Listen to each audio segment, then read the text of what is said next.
Mbote na bino nyonso bana ya Congo bisika oyo bozwami mokona lelo tozali bongo le 10 juin 2017 toyaki bongo na 12e anniversaire oyo salami mokona lelo ya Apareko. Vraiment tokutani na ndeko na biso azali pe maître munene awa na kati na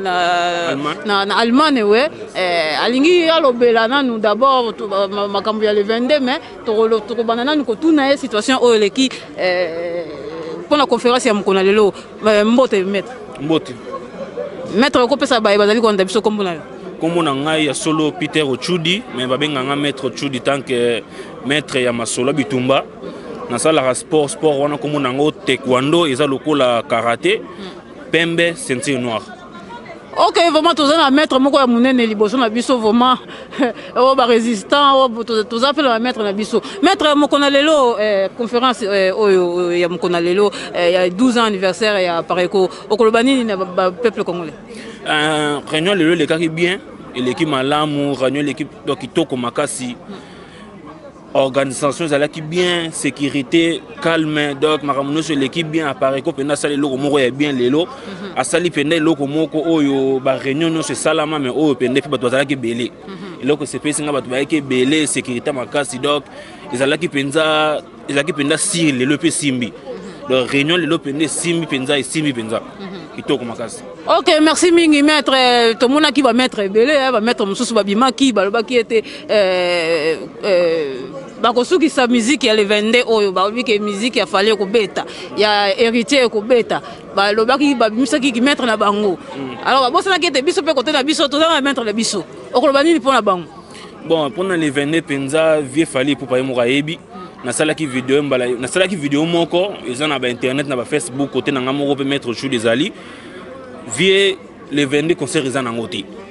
eza pe déjà nilé donc concert eza te les vende oya koya les vende pour un concert mitalier pour ba mettre si ba biminette ba mettre El Toro Yori Kalenga grand maître boxeur il pas à contre concert bis ngai pe na za contre concert ba mettre nyoso ba contre concert bino ba collabo bino ba musicien soki bino bozana ba mettre na komba pe ba mettre bazali soki bozana ba tama boma na kona komba pe ba tama boma bazali donc oya koya les vende mutayate bana botika na bandaku ba jeune fi ba jeune garçon botika na bandaku boke na bino libanda kaningi bokendaka mais concert bobosana pour les 22 concerts ezati oya koya mitali mwana maela yoka.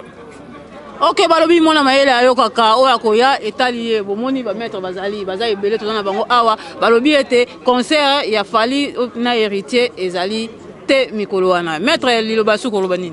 on lilobasu kana lobaka ka le 22 juin oyo donc à la mingi tawa concert ezati le 15 juillet pe héritier. Mais malgré le concert, il quand même mobilisation donc na bengi si ba jeune tout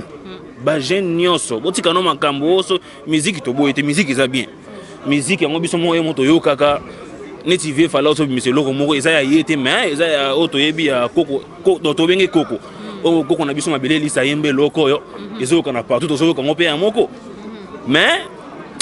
les 22 pena concert ezate et puis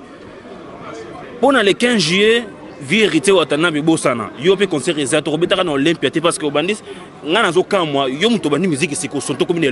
comme mamono Olympia. Babandaka malemba lembe ko exact loko so ngo betana Olympia to betina Olympia obimi gangi te. Le 15 juillet concert exact le 22 juin pe concert exact na ngoti eza bongo. Donc minga ko lobezate na pesaka kambote na ba résistant tout ba combattant nyonso ba bundela mboka na bosolo. Ezate o babundela kamboka lobi lelo likambulo ba changer te ba vrai résistant ba mbote sika bozali ba kombo ya cité ezate tous les résistants ingeta nzamba batela bino rendez-vous le 22 juin na Paris na Sigal. OK, merci bingi maître, tout le monde balasima. Merci beaucoup. OK, au revoir.